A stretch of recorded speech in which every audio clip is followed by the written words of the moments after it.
want to know, how many times, Tom, have you been in love? Oh boy. Oh boy. I don't know. Twice Twice? could be my answer. I don't, but it's hard. It's really generally hard to answer because it's like, did I love that person or did I think I did? And Well, yeah, because I feel like every time you fall in love, it redefines what you thought love was last time. Yes, that's Right? very true, very fair. Right? Gee, what a great question. I'll answer twice. Yeah. And anyone listening who thinks they may be one of those two people, yeah, they can just It was assume you. it was Yep. you. Yeah, yeah. I I'll go reckon two. genuinely 3 times. 3. But I think one of them I didn't really know what love was when I thought that I was in love. Interesting. I think that was more infatuation, but like proper deep obsessive, not obsessive, and I'm I know not a what you mean. stalker, Yeah. but like all encompassing is kind of what I mean by that, is that I reckon 3 times. And people say that like you get 3 shots at love, and I'm like, well, fuck, I've already I'm already lost mine, no more because they bullets in say the like chamber. the first one teaches you about love, the second one, I don't know, something, but people are like, you get like 2 or 3 great loves, and I'm like, well, I'm out. But don't we? I'm done. Aren't there so many like rules and sayings about love and romance and dating that we're and like? if there's nothing we've learned on this podcast, it's that rules were made to be broken. Yeah. And you are probably, like, So no one can be in love 10 times in their life. Like no. I mean, Elizabeth Taylor got married 8 times. Yeah, so like, yes. I feel like love can strike more than 3 times. Maybe I'm not out of the game. Just the sanctity of Yes. marriage. Remember that? That's what we were all arguing about. Yes, that's what we're fighting for. Oh boy.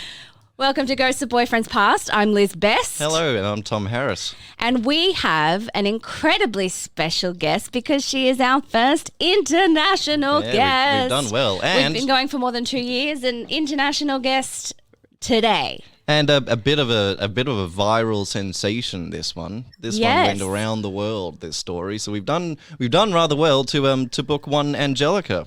Angelica, welcome. Thank you so much. I'm blushing. I didn't know that I was the first international guest. You are, yeah. We've had a couple of interstate, but you're the first person that we've been able to line up from the US, as you can probably tell from her accent. Now, Angelica, rather than us giving a recount of sort of what the story was, why don't you just kind of give us a little cliff notes of the story that went viral, and then we'll read you the rules, and then we can kind of go from there with your stories. Okay. So the cliff notes, I should say up front, I'm kind of a bad storyteller. I talk a lot. So That's a good storyteller. We want people who talk a lot.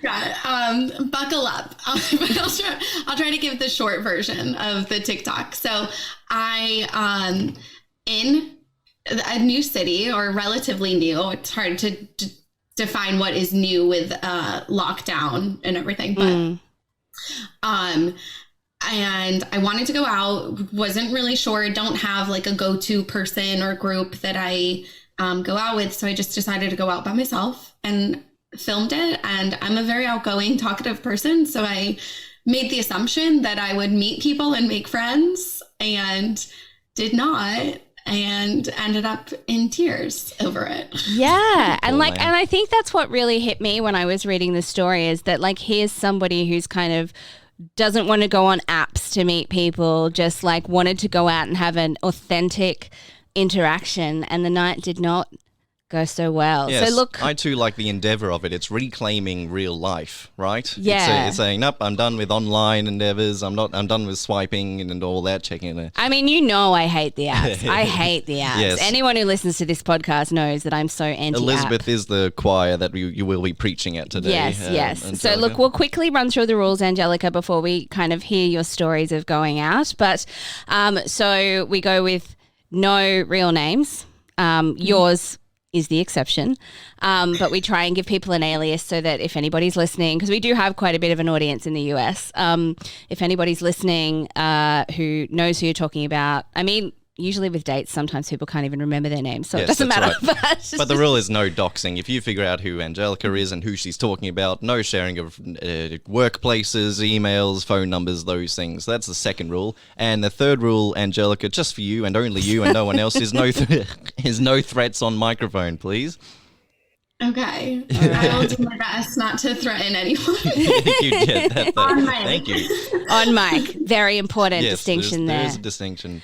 So can I just quickly ask, so what is it that you, because I know what I hate about the apps, but what is it that you didn't want to go without, that made you want to go without apps? That is a great question. Actually, I'm going on a tangent already, but I was going to just say my sister who works in PR, when I started doing like interviews and stuff, she was like, when people ask you a question, don't say that's a great question. Do you know what? As a journalist, though, when I ask a question and someone says that's a great question, I get an ego boost. Yeah, that's so right. It always feel feels free right. to say it. Okay. So no apps. I think it just has been like I'm just exhausted. Yes. It's just exhausting. And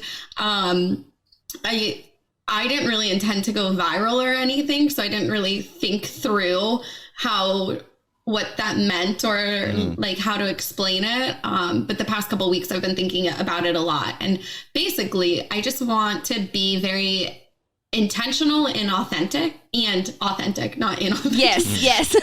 And authentic about my time and who I spend my time with. And I noticed just on apps, you can go out with anyone or meet anyone. And it's kind of like, is it really the best use of my time right now to just be going on these lackluster dates? And could I just meet somebody in person?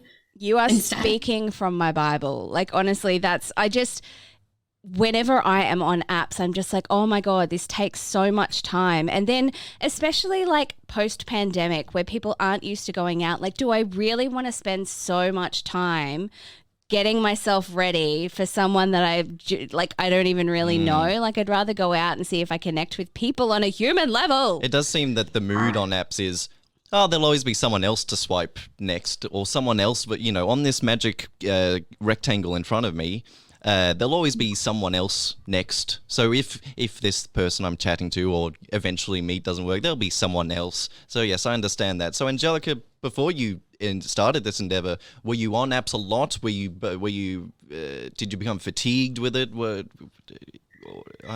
Talk us through that. I've been on and off apps since their existence, I guess.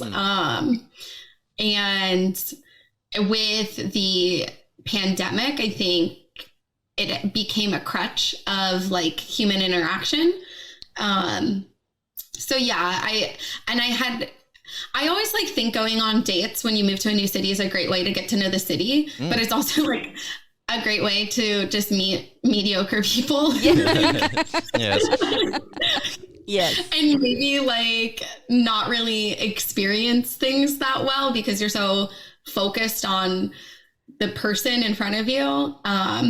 So yeah, I just got tired of that, I think. And so let's talk about the night that you went out, head full of high hopes of meeting people. Talk us through that in a little bit more detail. Like so when you went out, what were you hoping for? And what made you want to TikTok it? Yeah. So I'm just laughing because I'm going to say, like, I started at the beginning. I have 4 sisters that I'm very close with, and I'm close with my mom, and I have very close friends that just none of them live in this city. And we use a video app. It's called Marco Polo. I don't know if it's international or not, but it's just like you send video messages to each other. Mm-hmm. And I thought, I've always been like a social media person anyways. So I don't know. I just started recording mainly for them and stitched it together. And posted it. Like, Yeah. and I went out on a Friday night and I sat on the video until Monday night because I was like, is it weird? Like, should I cut out the end of this? Which I'm glad I didn't. That was the part that people really resonated with the most. But I don't really know exactly what I was thinking. Also, I think it helped me feel like more confident going out because I was like, kind of like accountability. Like I already told these people I'm going. Yes. So even though it was just my family, but I would quit. I would have like if I felt like crap and I hadn't told people that I was going to do the thing, I would not be doing the thing, you know? Yeah. And like a lot of the clips from the video are clips like me walking in between the bars is a clip that I recorded specifically for the app and sent to my family. Like that did not go well. Yeah. But, and to answer your question of like, I guess expectation or like what I thought going into it. The first place I went was this jazz bar that I had been to before. And the time I had been before was more of the vibe I was expecting. So I thought I was going to go and look really cute with my glass of wine and sit at a table. And if I don't talk to anyone, just enjoy the music. And it was packed, shoulder to shoulder, so crowded. Like I couldn't get a drink. I was standing at this spot on the bar where the servers go and like where that rubber mat is. I don't know what that spot is called, but I was standing there and I was like, I'm just in the way. Like I can't even stay here because I'm in the way. Was it a feeling of there are people here with friends who want to buy drinks and there's people on dates who want to get drinks, but I'm by myself, so I'm just sort of meat in the room. Is that what is that what you're trying to explain? I think so. Like I'm not serving a purpose with anyone. I'm just here, right? Yeah, but I was physically in the way. Yeah. There wasn't really anywhere that I could have comfortably stood or sat. Yeah, right. And even if I had made friends with people, I would have been like very close with them. Plus, you can't hear anything when stuff like that is happening. Like you can't really be like hi because someone would be like, what? Yeah. What are you saying? I said hello. Yeah, exactly. So the like movie that I had it planned in my head of me looking sexy at the bar, like Yep. or like at a little table, I genuinely in my mind thought I was going to sit at a high top table by myself with a glass of wine, listening, and then like just giving off this vibe. And it was a crowded bar. That's the vibe it was. So that was a little discouraging. But more so, the second bar I went to was not as crowded, but it was still busy. And it was like just groups of people. And I don't know, like coming into it, I was like, how do you talk to people? Like I completely forgot how to talk to people. And like on the other side of like it's hard enough to talk to people, right? But on the other side of a pandemic where everyone's been told to stay home and you don't really remember how to interact or human at all. Yeah. Like as you may have picked up, I love talking. I very much love like getting to know people, but it's like that starting that conversation is so hard, especially if there's not an in. So like I kept waiting for an in and it just never happened. Especially if there's groups, if there's all groups and nobody else has had the same idea as you to go out and just be by yourself. Like, oh, that's a lot. Yeah. That's a lot. Yeah. And in a different interview I did, they asked me like if I would approach people in the past, have I done that? And I would definitely. And I've realized with that, I've always had a safety net of the people I'm with, like my group. So it's easy to approach someone when you have a group, because if it goes bad or you aren't interested or whatever, the conversation gets dull, you just leave. Yeah. Where if you're by yourself, it's kind of like, I don't know. Because then if you leave, you're that awkward person standing in the corner who just failed at that interaction and there's people staring at you. Yes, exactly. So, yeah. So that was my night. So have you gone on any like dates or gone out or met anybody since then? I have gone out and I've done solo outings that I've documented on TikTok. And then I do have like a group of acquaintances here, I guess is how I'll put it. Like, I've even been thinking about like how to categorize different friendships, but that's not fully a formed thought yet. But like pretty strong acquaintances here. And so I've gone out a little bit with them. I actually had a birthday last week. Happy birthday. Thank you. And we went to like this cool bar that it was like no phones. Well, you could use your phone, but they put a sticker over your camera. So like they didn't want you like videoing or social mediaing or whatever. I kind of like that. Me too. Love that. It was awesome. And it was nice to go with like a small group of people. I'm still getting to know everyone. But yeah. So I have gone out, but I haven't gone on any dates. No, not yet. Yeah. And part of me is like not that interested in going on a date. Like, I think the other thing about like not wanting to use dating apps or like getting fatigued is I'm almost 30. Like I don't really want to date for like the fun of dating anymore. Yes. Yes.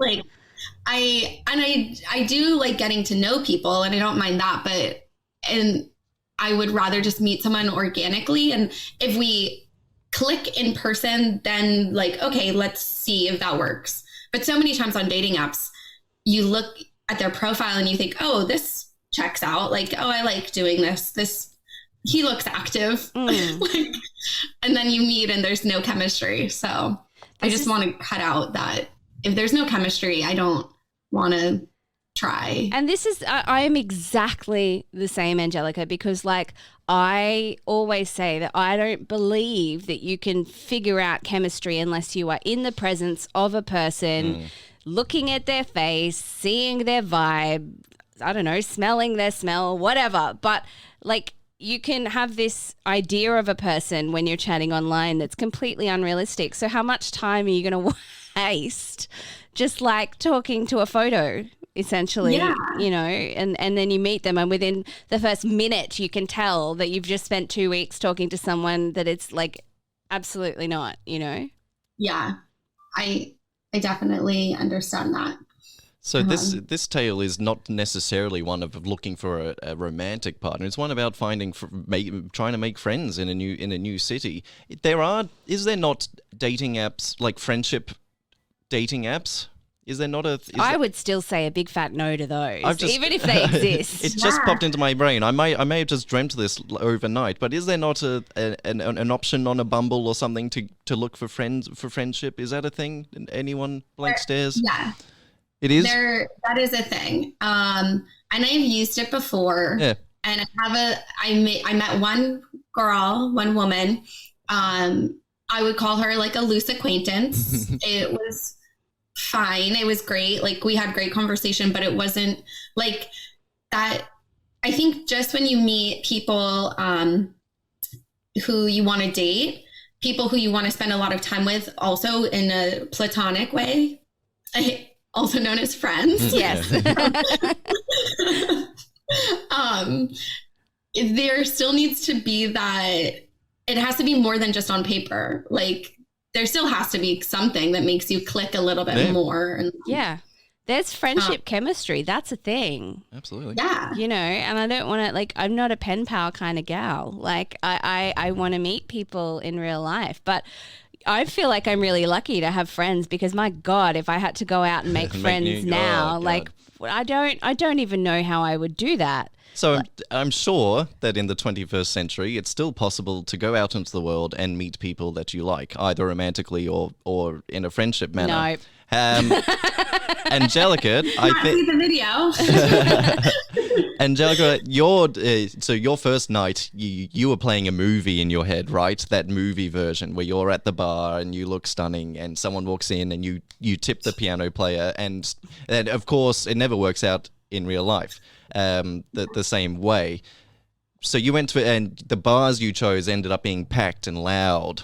So the bars, are they? Is that a good place to start, or would you go? Would you move elsewhere if you're trying to just sit down and talk to someone for the first time? Yeah, so I've thought about that a lot. And a lot of people left comments saying like, "Oh, you don't want to meet someone at the bar." But I like bars, and like I go to bars, so you don't want to meet me at the bar. Yeah. Touche. I like not everyone who goes to the bar is an alcoholic, so especially I like a jazz bar. and Like the jazz bar has that kind of really like sexy vibe, and it's kind of like, you know, I mean, you just imagine like La La Land, some kind of, you're doing some dance outside the bar once you've met them. You know, it's a great movie. You're gonna. Yeah, I completely agree. It fit into my movie. Yeah, exactly. Part of the plot line that I created. So what kind of reactions have you had since you posted the video? Like, what has the overwhelming response been like? I am so lucky because it has been positive, and I clearly am a little fragile. So I'm like, I don't know if people were like mean, what I would do. I mean, there have been mean comments. There's always going to be mean people, but so many men and women commented or direct messaged me sharing their stories of like either they're starting this journey or they want to start this journey or they've been doing solo adventures and like take themselves out all the time. And yeah, so it just is like really nice. I think my favorite thing about having gone viral is getting to hear the stories of other people. And like, it really is, I use the hashtag solo social club because I really do feel like it is a social club of we're all just living life solo, but we're trying to be connected. Yeah, exactly. And so how did you feel when you woke up and you realized that your story was everywhere, even in Australia? Yeah. Yeah, I felt nervous.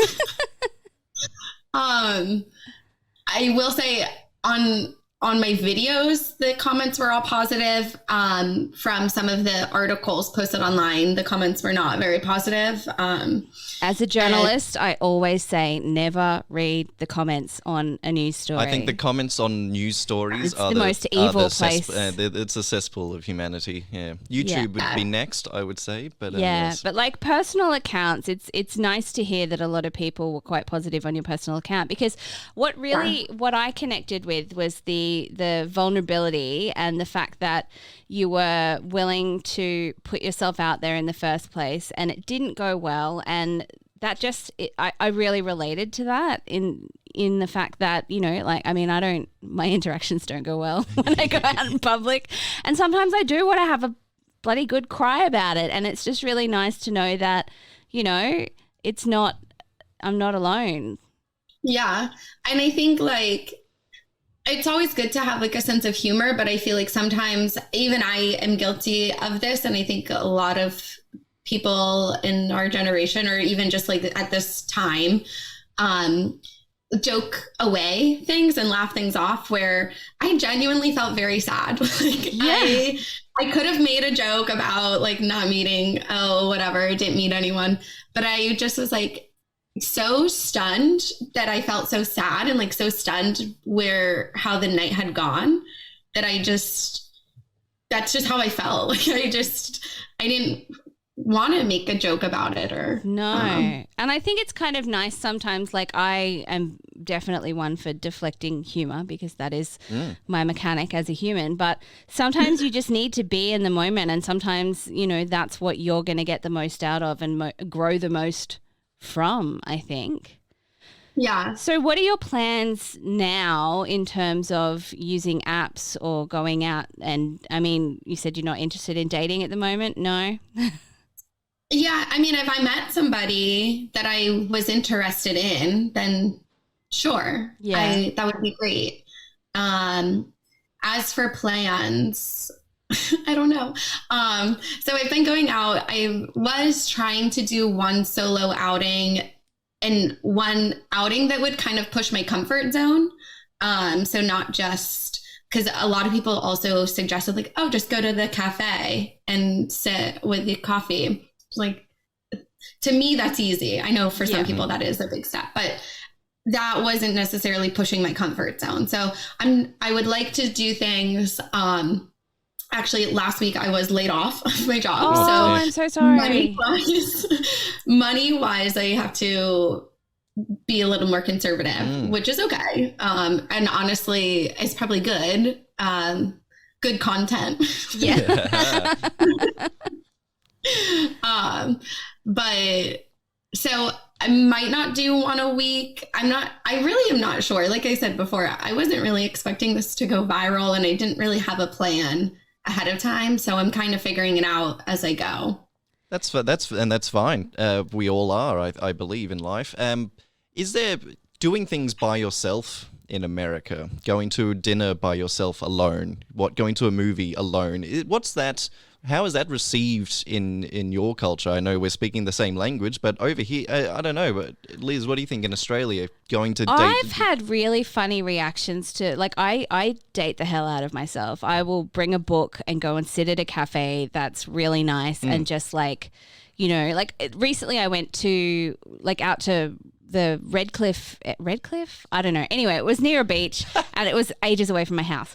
And I just sat in a cafe across the road from a beach and read a book, and goddamn, I was good to myself. Right. And it felt really nice. But I still get a lot of people, like even when I first started traveling solo, because I've been to the States by myself and Europe by myself, and there's judgment. There's people like, oh my God, you went out and ate by yourself. Like, do you not have friends? I'm like, I actually really like my own company, guys. Soz. But in the States, like, do you get any judgment for wanting to go out and do stuff by yourself or? I don't know. Yeah. I will say the story has gone viral internationally. It hasn't really gone viral in the States.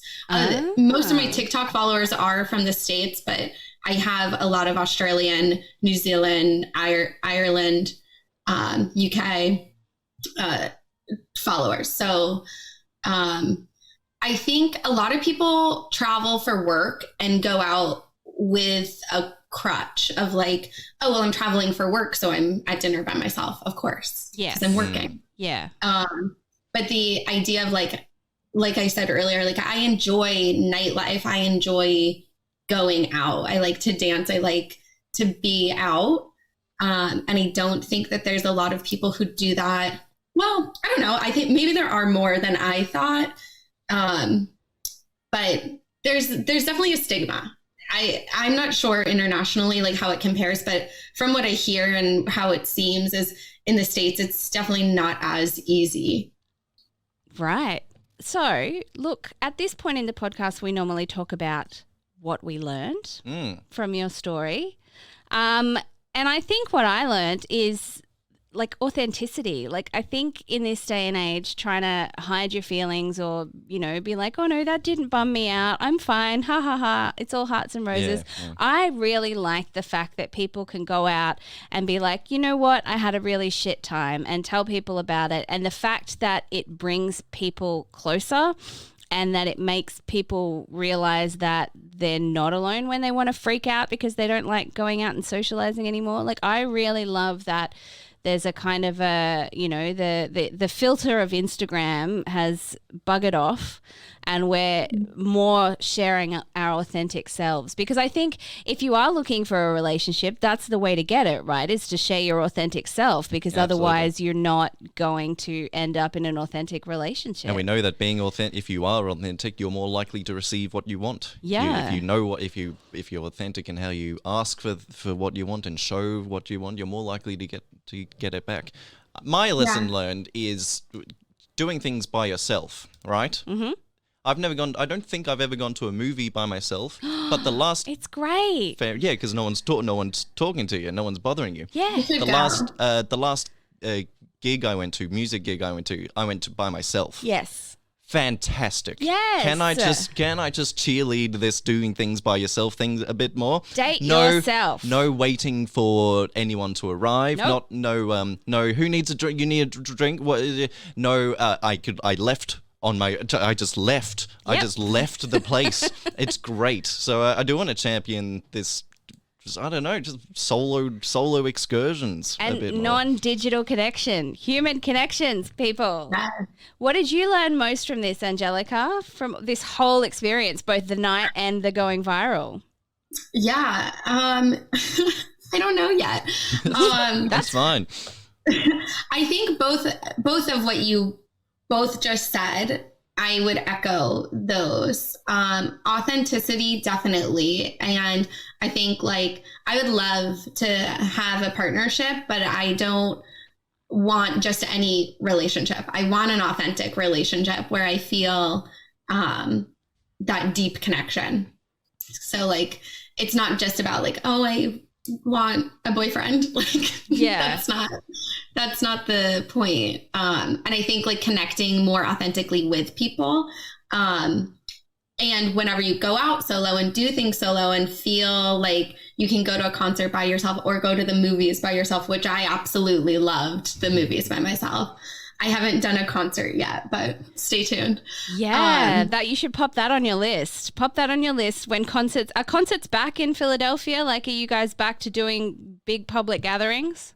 Yes. Yeah. Everything in Philadelphia right now is you just show your vaccine card to get in anywhere. I think But we're then just getting there in Australia because we kept COVID out for so long that it's running a bit rampant now. But we're just getting to the point where like real live things are back. So The concert by yourself is kind of cool because you feel when you are alone at a gig or something, you do feel like the spotlight is on you and everyone goes, look at him, he's alone. But you can stand next to people. Really, you can sort of huddle up and groove in the same way that they're grooving, and they'll think you're all together. And you just sort of nod your head like, yeah, cool, and you blend in all right. It's okay. a lot of people shared with me that they went to concerts alone and met other people, even other people who were there alone. So that's the secret, I think. There you the go. secret is, right, if we all just make a pact that we're going to start going to stuff alone, then we will all meet people because we will all be alone and we will all be in the same basket. So just everybody, let's right here, right now, make an agreement right. Hands in, everyone. that we're all going to start going out alone more often so that you don't have the safety net of friends. You have to meet new people. And like, who knows what kind of beautiful relationships we can create from this. But I think, Angelica, you know what you want, and that's a great place to start. Yeah, it might not work out for you this month or next month, but it will eventually because you know what you want and there's a determination to get. Nothing worse than what we lament on this show a lot is people that date when they don't know what they want or they're not even ready for dating. You know, so knowing what you want, fantastic first step. Half the battle. The battle. And I think because, sorry. No, you go. It's one of those international things. There's going to be a slight delay. So I knew it was going to happen once and now I'm going to draw attention to it and we'll move on. Okay. I think because there is such a stigma of doing things alone and like being alone that people end up in relationships that they're not really fully happy in and like not showing up authentically. And I never want to be in that situation. I always, as soon as I'm in a relationship and I realize that I'm not invested as much as the other person, I end it. And I try to, but I'm not as good at the other way around ending it. But I try to recognize like, are we making the same equal investment? Because it's again, being in a relationship is not the goal. Being in a healthy partnership that you feel genuinely happy in would be the goal. I can't agree with that enough. People rewind this podcast and listen to what Angelica just said because I think that is the crux of relationships. And if everybody showed up and did that and left when it wasn't serving them anymore or recognized when their partner, was maybe, if everyone just did that, then we'd all be able to move on and find our healthy relationships rather than wasting so much time that's right. in relationships that make you unhappy. It's one thing to waste someone else's time because that's one thing to be sort of selfish. Oh yeah, fuck it, always. But to waste your own time, you're just being mean to yourself. You idiot, you're wasting your own time. Yeah. Look, Yeah. Angelica, thank you so much for joining us today. If you are in the US and would like to be a guest on Ghosts of Boyfriends Yes. Past, we have proven now that it is possible. It can We happen. can schedule it. It works. Those messenger pigeons kept on getting lost, so we're glad technology's caught up. So if you go to that'snotcanon.com/Ghosts of Boyfriends Past, you can fill in our little form to tell us your story, or ghostsofboyfriendspast@gmail.com. Or you can chat to us in any of our social medias. We've got Ghosts of Boyfriends Past Group Therapy. That's our little group where we post our own, oh my God, what do? I don't know how to human. And everyone gives you advice on how to do it. Otherwise, Rate the show. please do. You can Come do this on. on Spotify now. Son. It's brand new. If you listen to a couple of episodes, they'll let you give us a star rating. So please, let's get us rating well on Spotify. Angelica, thank you so much for joining us again. We are thrilled to have been able to get a hold of you. And I think that your story is a really good message of people just to be brave, show up, and be their authentic selves. Thank you. I'm so happy that I was able to join. I'm so glad you reached out to me. Ah, Thank you for having me. thanks for being on the show. And well done on going viral in a positive way. Yes, yeah. Unlike the We're pandemic-y trying. way. Yeah. All right, guys. So Putting just positive remember, spin on things. show up and be your authentic selves.